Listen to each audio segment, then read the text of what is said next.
Hi friends, గాడాపు masters నటసింహం Nandamuri Balakrishna hat trick hit మూవీల తర్వాత నటించిన చిత్రం డాకు మహారాజ్. ఈ చిత్రం ఈ నెల 12వ తేదీన రిలీజ్ కాబోతుంది.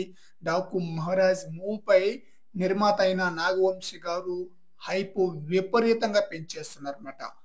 లేటెస్ట్ గా మరొక హింట్ అయితే ఇచ్చేసారనమాట. గతంలో ఈ సినిమాలో ఇంటర్వ్యూల ముందొచ్చే 20 నిమిషాల యాక్షన్ ఎపిసోడ్ సినిమాకి హైలైట్ అని చెప్పారు. రీసెంట్ గా మరొక హింట్ ఇచ్చి సినిమాపై హైప్ ని పెంచేశారనమాట.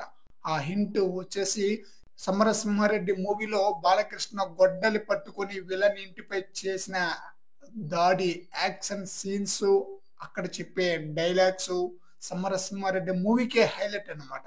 అలాంటి సీను డాకు మహారాజ్ మూవీలో ఉండబోతుంది అంటూ హింట్ అయితే ఇచ్చేశారు నిర్మాత అయిన నాగవంశీ గారు. అద్భుతమైన సీన్ అన్నమాట. అలాంటి సీన్ డాకు మహారాజ్ చిత్రంలో ఉంటే సినిమా అద్భుతంగా హిట్ అందుకోవటం ఖాయం. మరోసారి అద్భుతమైన రికార్డులు అందుకోవటం ఖాయం అన్నమాట. సమరసింహారెడ్డి మూవీలో ఆ సీన్ ఎంత బ్రహ్మాండంగా ఆడియన్స్ ఆకట్టుకుందో మనకందరికీ తెలిసిందే. మరి చూద్దాం, నాగవంశీ గారు చెప్పినట్లుగా సమరసింహారెడ్డి లాంటి సీన్స్ ఈ మూవీలో ఉంటుందా ఉండదా అనేది ఫ్రెండ్స్ ఈ వీడియోపై మీ యొక్క అభిప్రాయాన్ని కామెంట్ సెక్షన్ లో తెలియజేయండి ఫ్రెండ్స్.